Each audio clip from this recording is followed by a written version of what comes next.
Bonjour et bienvenue sur DataGen, le podcast qui permet de comprendre les stratégies data des plus belles startups en France. Je suis Robin Conquier et dans chaque épisode, j'invite un spécialiste de la data pour décortiquer les problématiques de sa boîte. Vous pouvez surveiller votre image et votre réputation sur le web, c'est vraiment le niveau 0, mais surtout, vous pouvez vous tourner vers le monde entier et vous pouvez entendre, écouter vos consommateurs sur tous les marchés, sur tous les segments, pour toutes les cibles, et ceci en temps réel, depuis votre bureau à Issy-les-Moulineaux. C'est une chose qu'on fait avec Nike. Avec Nike, par exemple, ils travaillent avec des milliers d'athlètes dans le monde entier. Et en fait, on leur fait un suivi athlète par athlète du rayonnement de ces athlètes sur les réseaux sociaux, ce qui leur permet d'avoir une cote de la valeur d'influence de l'ensemble des athlètes avec lesquels ils ont des partenariats. C'est une aventure qui est de toute façon un challenge technologique assez monstrueux parce que l'enjeu pour une boîte de social listening, c'est de moissonner la totalité des données publiques du web. Ce podcast est rendu possible par Artefact, le cabinet de conseil spécialisé sur la data. Ils recrutent des passionnés de la data avec des profils business ou techniques pour soutenir leur hypercroissance et leur expansion à l'international. Donc si tu cherches ta nouvelle aventure, n'hésite pas à postuler chez eux. Artefact n'est pas un cabinet de conseil traditionnel, ils ont une vraie culture tournée sur l'apprentissage. D'ailleurs, ils ont créé leur propre école, la School of Data. Je suis bien placé pour en parler car j'y ai passé 5 ans et j'y ai appris énormément de choses. Tu trouveras le lien vers leur post ouvert en description de l'épisode. Aujourd'hui, je reçois Guillaume, le cofondateur de Linkfluence, l'outil de social listening qui permet donc en français de faire des analyses à partir des données que l'on peut extraire des réseaux sociaux. Tu nous expliqueras ça mieux. On va parler de la genèse de Linkfluence, vu que tu étais là dès le départ, de votre aventure entrepreneuriale, du produit, mais aussi des gros challenges que vous avez rencontrés. Hello Guillaume, ça va ? Très bien, merci pour l'invitation. Avec grand plaisir. Est-ce que pour commencer, tu pourrais te présenter et nous raconter éventuellement la genèse de Linkfluence ? Oui, avec plaisir. Donc, je m'appelle Guillaume Fouettillou, j'ai 42 ans, je suis ingénieur de formation, j'ai 2 enfants et j'ai créé Linkfluence. Nous avons créé Linkfluence avec 3 autres camarades à la sortie de l'école. Comme j'aime à le dire des fois, j'ai jamais vraiment bossé, vu que j'ai toujours été dans la boîte que j'avais créée avec mes camarades. Donc ça a toujours été une forme de prolongement de nos projets universitaires, et même de ce projet amical et de cette aventure humaine. On a créé la boîte en 2006, qui était la continuation d'un projet universitaire qu'on avait commencé aux alentours de 2002. Voilà, donc au milieu de nos études d'ingénieur, enfin même sur la fin plutôt, j'avais 22 ans, qui était un projet universitaire qui avait pour vocation de cartographier le web. Donc en 2000, c'était quelque chose d'assez inédit et d'assez original, sous l'impulsion d'un linguiste du nom de Franck Guitala, à l'Université de technologie de Compiègne. On avait ce projet fou de produire les premières cartes du web. Alors quand on dit carte du web, on peut se demander de quoi on parle. Est-ce que c'est la carte des serveurs sur lesquels sont hébergées les machines ? Non, en fait c'est la carte des liens qui existent entre tous les documents sur le web, entre tous ces sites web qui à l'époque étaient reliés principalement par des liens hypertextes. Et c'est comment est-ce que de ces chemins qui sont tracés de site en site que l'on expérimente quand on navigue, en allant de page en page, comment de tous ces parcours de navigation, en fait, finalement, émergent des territoires, qui sont des territoires d'information. Ce qui était passionnant avec ce projet, c'est que ça consistait à vouloir donner à voir un territoire, un continent d'information qui en fait ne préexistait pas à sa représentation. Il n'y a pas de carte du web. C'est-à-dire la Terre, on peut la voir en prenant de la hauteur, de l'altitude, et on va la voir de haut, et après les cartographes peuvent prendre des mesures et la représenter.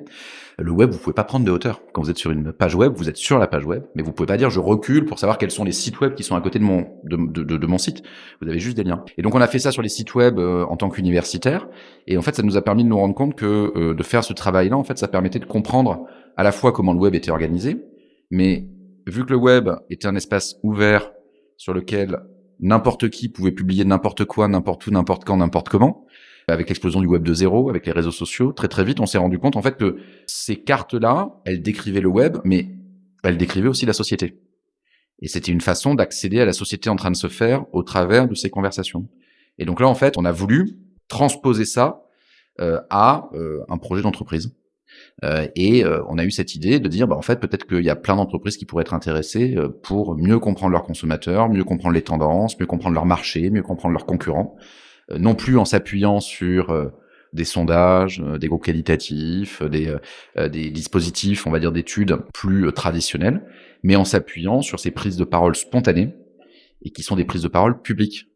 C'est-à-dire que les gens sur le web, ils s'expriment pour être entendus. Quand tu navigues de un site A à un site B et que tu es les statistiques, que tes données de navigation sont récupérées et analysées, quelque part tu es observé un peu à ton insu. Tu as signé t'as des cookies, tu as signé des conditions d'utilisation, mais enfin bon, globalement, t'as pas voulu, tu navigues pas pour que tu sois observé. Quand tu tweets, c'est que tu as envie d'être un média. Voilà. Et donc aujourd'hui, il y a des centaines de millions de personnes qui sont des médias. Et chaque fois qu'ils sont médias, eh bien, ils disent quelque chose de la société, ils disent quelque chose d'eux-mêmes, ils disent quelque chose de leur communauté, ils disent quelque chose de la société. Donc le métier de l'influence, c'est ça. C'est récupérer toutes ces traces et être capable de les mettre en forme pour pouvoir en tirer des métriques et donc des tendances et donc des axes de réflexion sur des opportunités marketing, de communication, business. Comment elles ont réagi, les premières entreprises que vous êtes allés voir, pour justement leur pitcher cette idée sous une forme plus commerciale qui pourrait leur apporter de la valeur? Alors elles ont réagi, on a eu 2 cas en fait. Nous on avait eu la chance en tant qu'universitaire de faire parler de nous un peu. On avait eu de la presse parce que on avait travaillé sur un événement dont on reparle pas mal d'ailleurs aujourd'hui, qui était le référendum pour le traité constitutionnel européen en 2005. Ce référendum, tous les sondages disaient que le oui allait l'emporter. Finalement, c'est le non qui l'a emporté pour ceux qui s'en souviennent. Et en fait, nous on avait fait une étude qui montrait que le web était le seul média qui n'appelait pas à voter oui, qui n'était pas structuré vers le oui, mais qui était vraiment structurellement orienté vers le non. Et le fait qu'on montre ça, en fait, ça nous a apporté une couverture presse mondiale.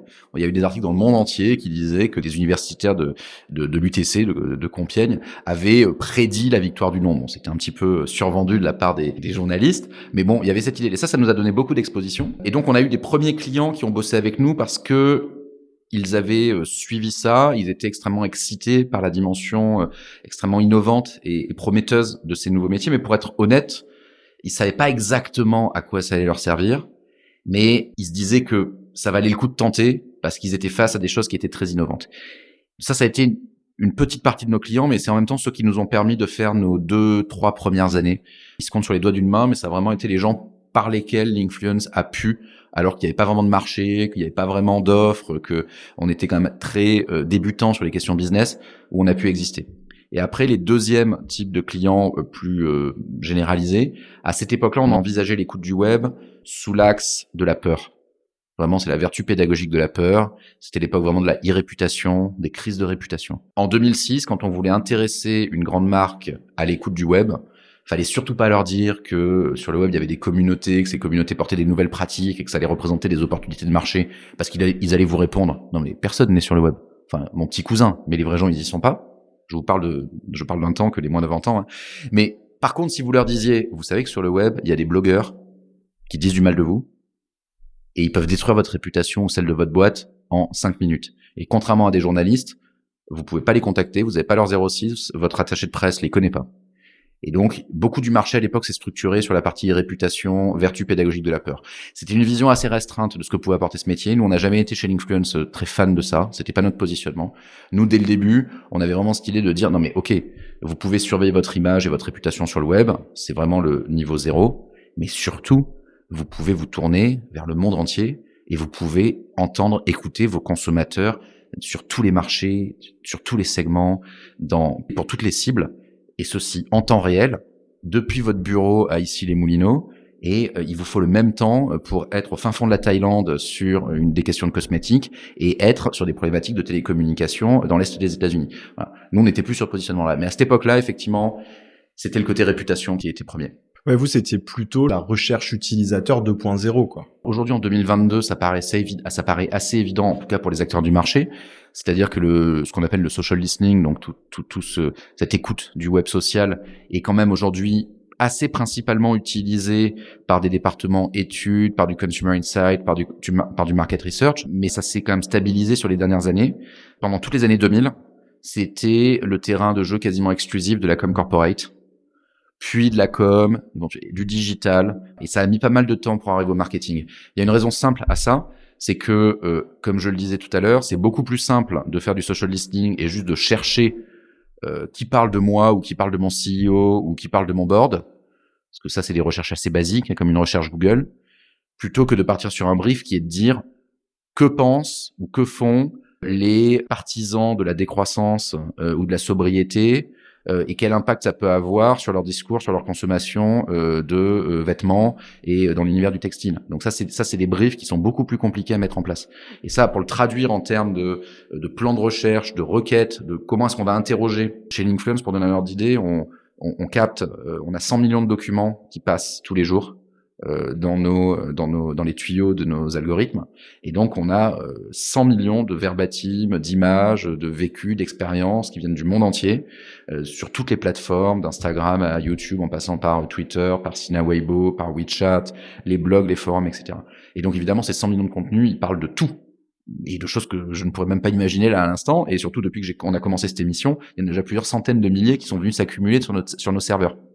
Et donc, prendre en compte, utiliser cette masse-là, c'était le véritable enjeu.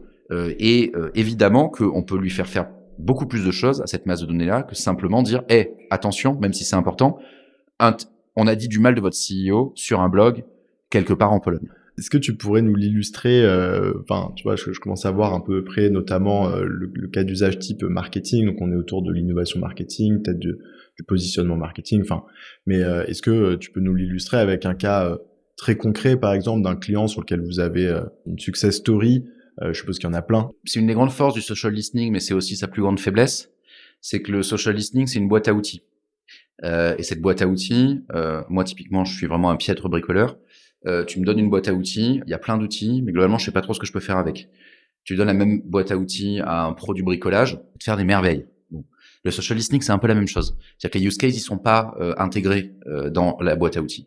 Donc, il faut vraiment trouver effectivement, et c'est un des gros enjeux de ce marché-là, quels sont les cas d'usage qui correspondent aux outils qu'on a dans cette boîte à outils. Effectivement, pour planter un clou, un marteau, c'est mieux qu'un tournevis. Mais ça, il faut le savoir. C'est-à-dire que tant que tu l'as pas essayé, tu peux un petit peu te planter. Et si tu continues à vouloir planter tes clous avec des tournevis, tu vas te rendre compte que c'est pas très adapté, même si entre un clou et une vis, ça pourrait paraître proche. On a ce même problème on a eu ce même problème dans le social listening. Et donc, aujourd'hui, si je devais vraiment vulgariser, simplifier, je dirais en fait qu'on a des use cases qui tournent. Il y a deux axes en fait. Il y a un axe moi et les autres, et un axe avant et après. C'est assez simple.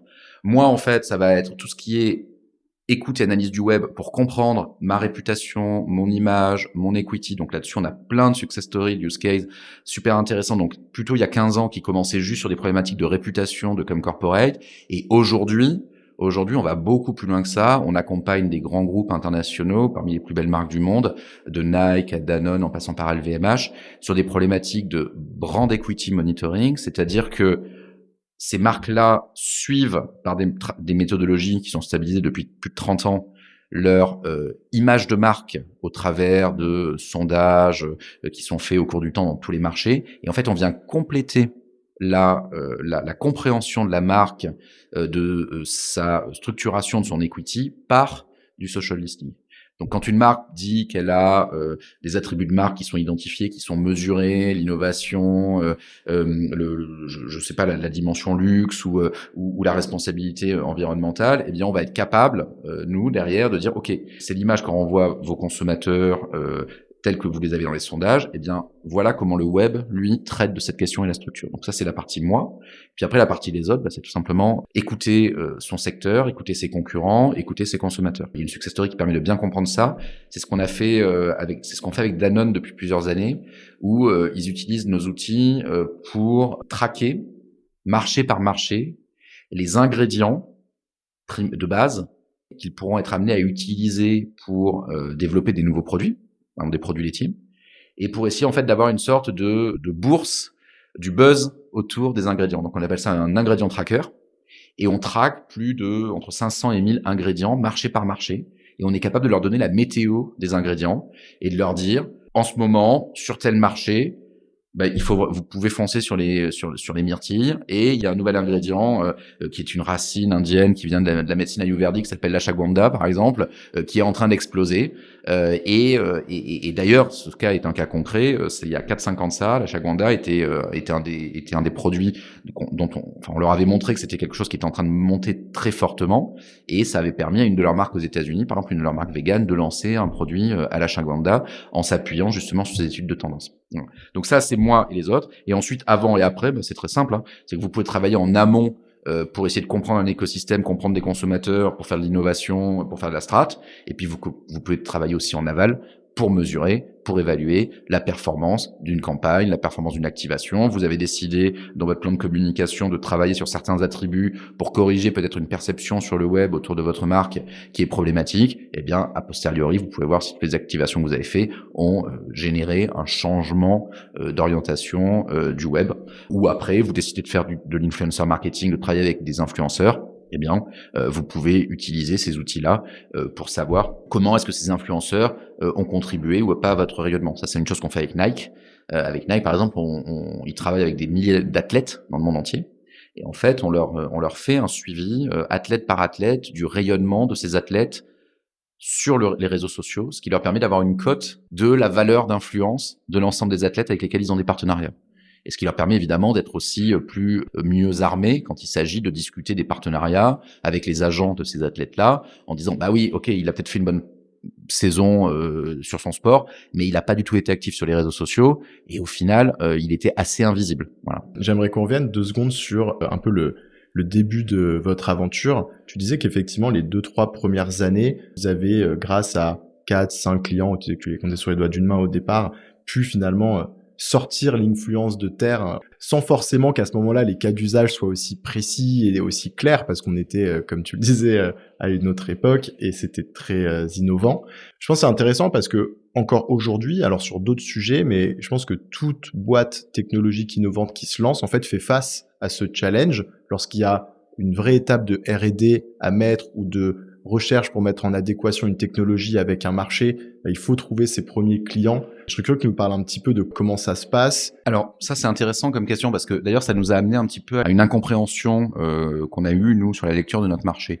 En 2006, on a effectivement eu plusieurs clients qui ont expérimenté avec nous. C'était plutôt en général des marques très prestigieuses, des très grandes marques, et on travaillait avec des gens qui étaient quand même très haut placés dans les organisations, proches du CMO, enfin, ou des DIRCOM, voire avec des directions. Et donc, on se disait, bon, il y a un potentiel monstrueux. Il y a un potentiel monstrueux parce que si directement on travaille avec ces grands groupes du CAC 40 et qu'on a directement ce niveau d'interlocuteur, c'est que le marché doit être immense. Et en fait, non. Ça montrait juste qu'en fait, on arrivait à toucher les gens qui étaient ceux qui avaient à leur charge d'être innovants, de penser la prospective, de penser la stratégie, de penser le futur de leur entreprise.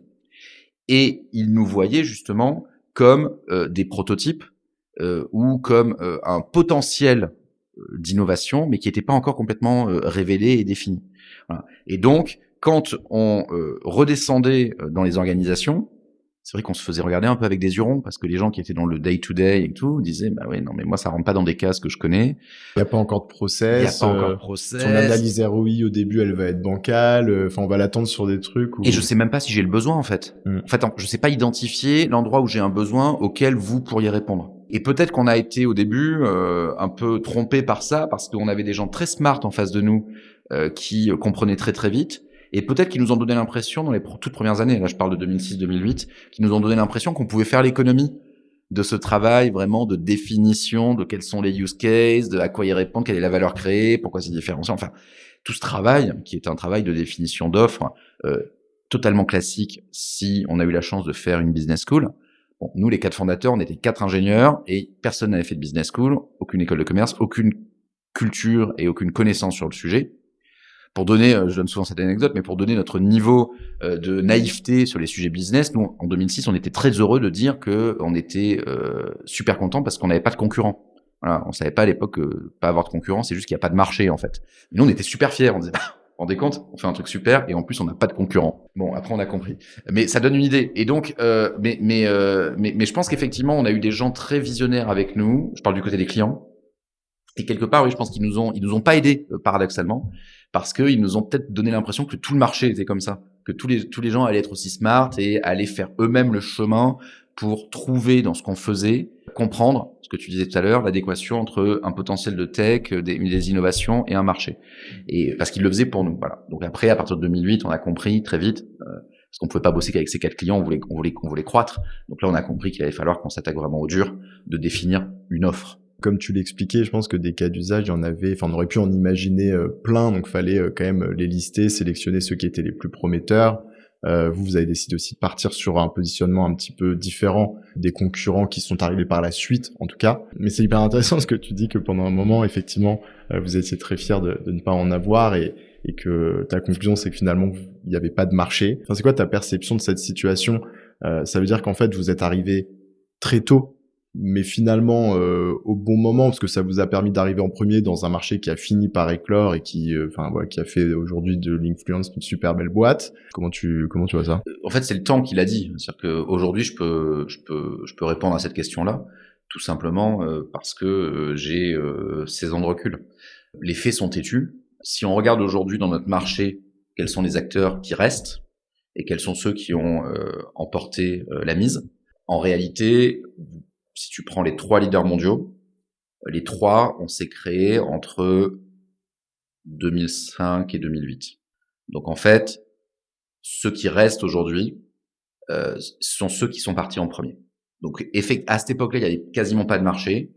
On construisait le marché à mesure qu'on avançait.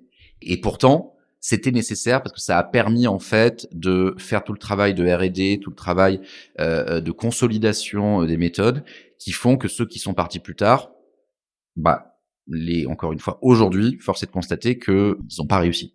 Voilà, ils sont disparus, ils se sont revendus en étant petits, voilà. Mais si on prend aujourd'hui les 3 leaders mondiaux, effectivement, Brandwatch qui s'est créé 6 mois avant nous, et si vous prenez un Talkwalker, ils se sont créés. Alors, en réalité, quasiment aussi en 2007, tous les acteurs qui ensuite se sont créés plus tard sont amenés à disparaître. C'est un marché qui a eu un effet de mode très fort. Aux alentours de 2009-2010, il y avait une boîte de social listening qui se créait toutes les semaines dans le monde. Nous, on suivait, là, on se disait, le marché explose, voilà. Et qui, en fait, s'est contracté, s'est consolidé sur les 3-4 dernières années.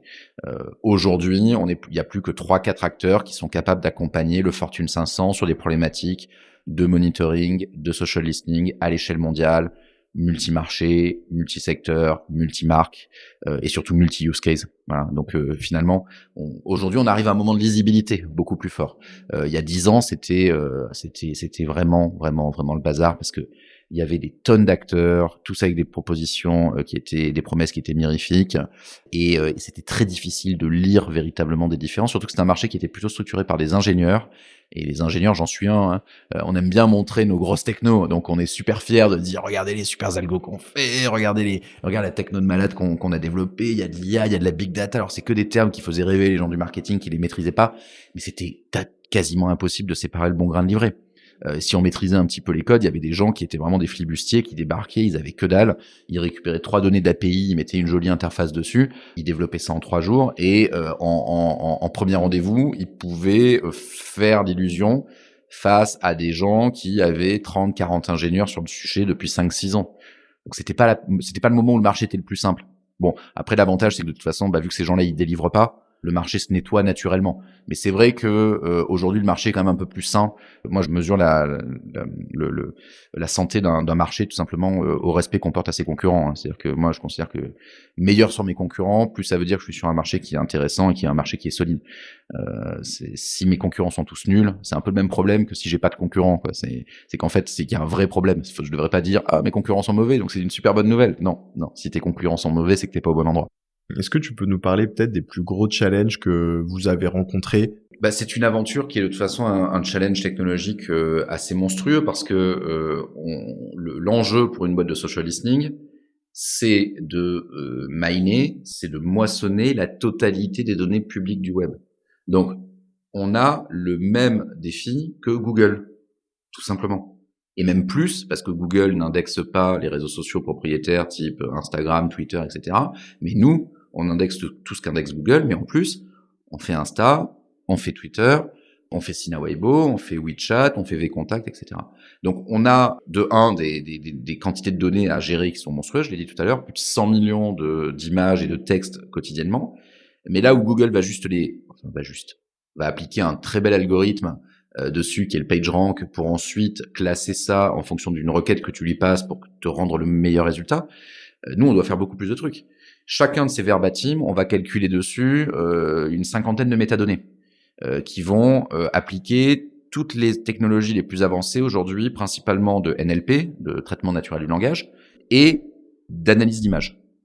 Donc, il va falloir qu'on soit capable de dire pour n'importe quel tweet, billet de blog, article de média ou avis conso, ou avis produit sur un site conso, de quoi ça parle, les produits cités, les marques, les thématiques, est-ce que ça en parle de manière positive, de manière négative, est-ce que ça exprime des émotions, des sentiments. Il va falloir qu'on soit capable, si c'est une image, de dire de quoi est faite cette image.